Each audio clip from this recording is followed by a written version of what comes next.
Welcome to the Hustle Report by Profit Duel, the podcast that delves into the side hustles that could make you money. Today, we're doing a deep dive into a hustle that, well, it's been around forever, really. Babysitting. A classic. Right. But we're looking beyond just, earning a bit of weekend cash. We want to unpack how you can actually turn this into a more serious, optimized, flexible income stream. Yeah. Perfect if you need some solid supplemental earnings. Maybe you're a student or a parent juggling things, or honestly, anyone just looking to add another income source. And that's really the key thing here. Our goal isn't just to say babysitting exists. It's to show you how to approach it strategically, like how to really monetize it. Monetize it, exactly. We're going to look at the real financial side, the actual numbers, which, spoiler alert, can be well above minimum wage. Right. And we'll lay out a pretty clear step-by-step roadmap for how you build that credibility, justify a good rate, and get started in your local area. And what I find compelling is that mix. Yeah. You get incredible flexibility with your schedule, which is huge for so many people. Yeah, massive advantage. And you also get that feeling of like making a real positive impact. It feels rewarding, but you have to treat it like a business to get those rewards, right? Absolutely. You need that mindset. Okay, so let's get into the mechanics of it. Let's do it. So fundamentally, the main job is providing childcare. That means supervising kids, making sure they're safe, obviously. Safety first. Always. And engaging them in activities that make sense for their age. But, what people sometimes miss is how varied the role can be. How so? Well, one day you might be helping older kids with homework, maybe doing school pickups. The next, you could be totally focused on an infant feeding schedules, naps, that kind of thing. Right, totally different skill set sometimes. Exactly. And the strategic angle here is figuring out what your niche is or what you're best at, because that specialization, that lets you charge a bit more. Okay, specialization. But before you can specialize, you need clients, like base clients. Yep, got to start somewhere. Starting with friends, family, neighbors. That seems like the obvious first step. Builds those initial references. It is. But how do you go from doing favors for people you know to actually running this as a proper side business? That's the question. You need advertising that can scale up. So, yeah, flyers are okay to start, but you really need to be thinking about online platforms, community boards, places where parents are actively looking. Gotcha. Moving beyond the immediate circle. And this brings us right to trust. We talk about trust, but it's not just a fuzzy feeling. It's actually part of your pricing strategy. What do you mean? Well, parents are trusting you with, let's face it, the most important thing in their lives, their child. Yeah, no pressure. Right. So to justify asking for a higher hourly rate, you need to show you're reliable, professional, and have proof. Proof like what? Like clear communication about your availability, what you will and won't do, sticking to what you agree on.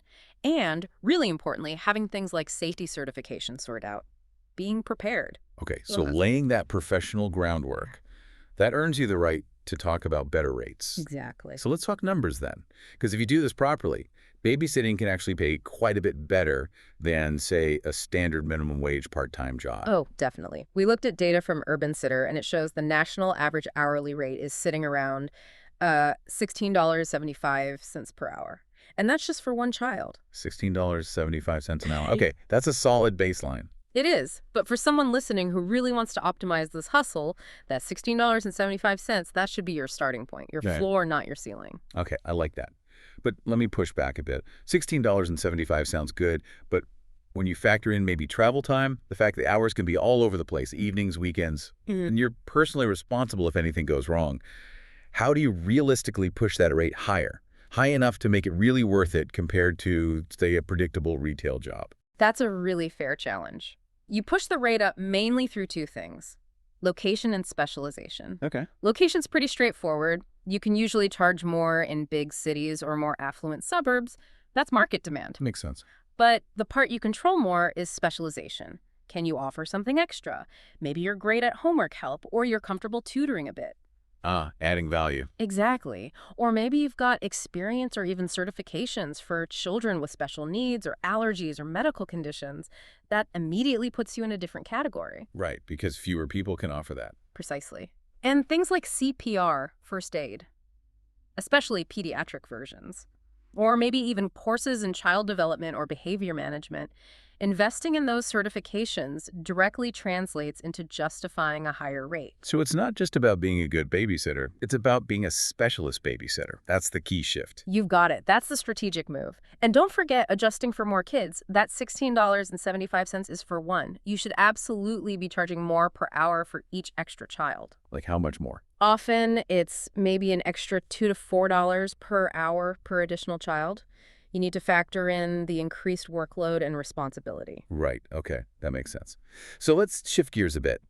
Every side hustle has its upsides and downsides. We need that balanced view. Let's start with the good stuff, the advantages, because there are quite a few. There really are. First off, flexibility. We keep mentioning it, but it's huge. Being able to pretty much choose your hours, work around classes or another job or family stuff, that's a massive plus. Huge economic benefit, really. Time is money. Totally. Second, the income potential. We just established it can be pretty lucrative, definitely a good way to boost your earnings significantly. And beyond just the money, think about the skills you're picking up. Seriously. Like what? Patience, for one, but also like problem solving on the fly, under pressure, communicating clearly, not just with kids, but with parents who can sometimes be quite demanding. True. Managing expectations. These are skills that transfer anywhere, really valuable professional assets. That's a great point. And something else maybe people don't think about enough is the networking. Oh, yeah. You're meeting people in your community, often established professionals. Building that trust with them, it can absolutely lead to other things.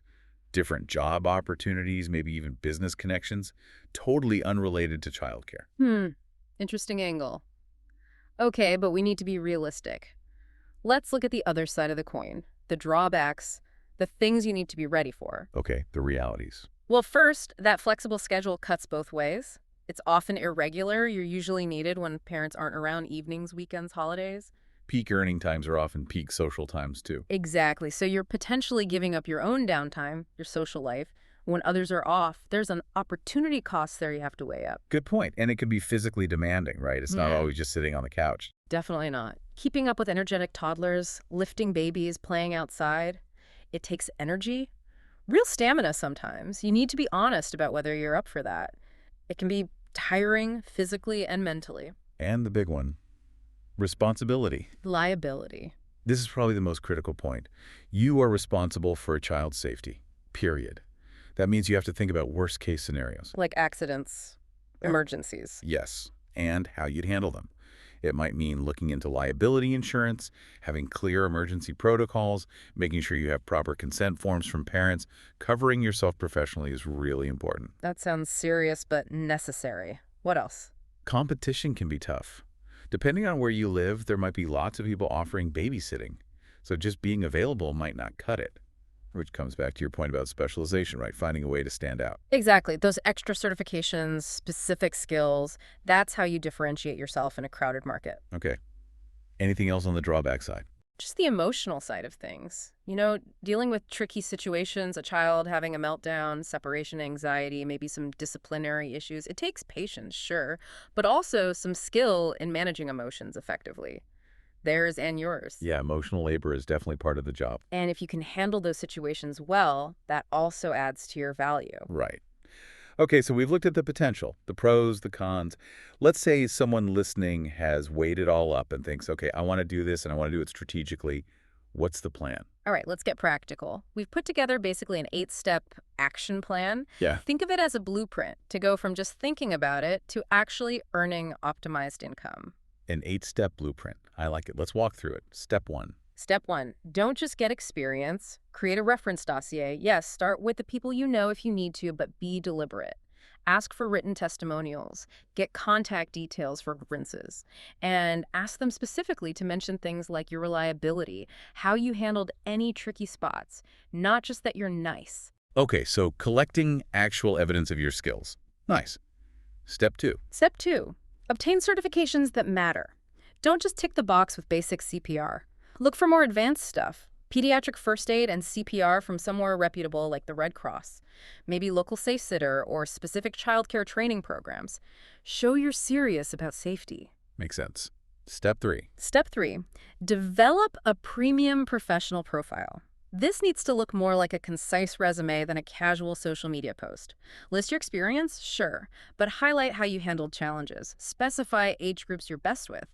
Be clear about your availability. List those certifications prominently. So present yourself professionally from the get-go. Okay, step 4. Step 4. Advertise on niche platforms. Go beyond just the local Facebook group, though that can be a start. Research platforms specifically for childcare, nanny agencies, maybe online services that cater to families willing to pay more for vetted sitters. Optimize your profile for those places. Target the right audience. Got it. Step 5. Step 5. Network strategically. Think about who interacts with parents who likely need and can afford good childcare. Teachers? Maybe staff at pediatricians' offices, if you can approach that appropriately. People running activities at community centers or gyms. Build connections. They can be amazing referral sources. Smart. Leveraging other professionals. Step 6. Step 6. Formalize trust and liability. Be proactive. Offer your references up front. Mention you're willing to do a background check, maybe even have one ready to show. And be prepared to talk about liability. Even just mentioning you've thought about insurance sets you apart from casual civics. Shows you're treating it like a real job.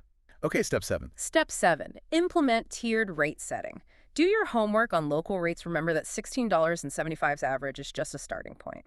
Then figure out your pricing structure. Base rate for one child, slightly higher for two, maybe premium rates for late nights, holidays, or those specialized skills we talked about. And be clear about those rates up front. Absolutely. No surprises. Put it in writing if possible. Good advice. Yeah. All right, final step. Step 8. Step 8. Implement client feedback loops. Don't just do the job and leave. Ask for feedback, maybe a quick chat at the end of the night or a follow-up message the next day. It shows you care about doing a good job, gives you a chance to address any minor issues, and helps build that strong reputation that leads to repeat business and referrals. Wow. Okay, that's a really solid, actionable plan. It takes babysitting from just something you do to something you actively build. That's the goal. So recapping, it seems clear that babysitting, if you approach it with real dedication, professionalism, and strategy, it's actually a very accessible side hustle. And the rewards are there both personally and definitely financially. Absolutely. And, thinking about those transferable skills we mentioned earlier, the communication under pressure, the problem solving, the sheer responsibility, it makes you wonder, doesn't it? How can you take that experience, proving you can be trusted with something so critical, and really articulate that value elsewhere, like on your main resume, or maybe if you're pitching a totally different business idea? How do you translate keep tiny humans safe and happy into corporate speak? Well, maybe not exactly like that. But the underlying skills, crisis management, negotiation with parents, logistical planning, those are highly valuable. Thinking about how to frame that experience could be really powerful long-term, far beyond the hourly rate you earn babysitting. Something to think about. That's a great final thought, leveraging the skills, not just the cash. That's it for this episode. Thanks for listening, and we'll see you next time.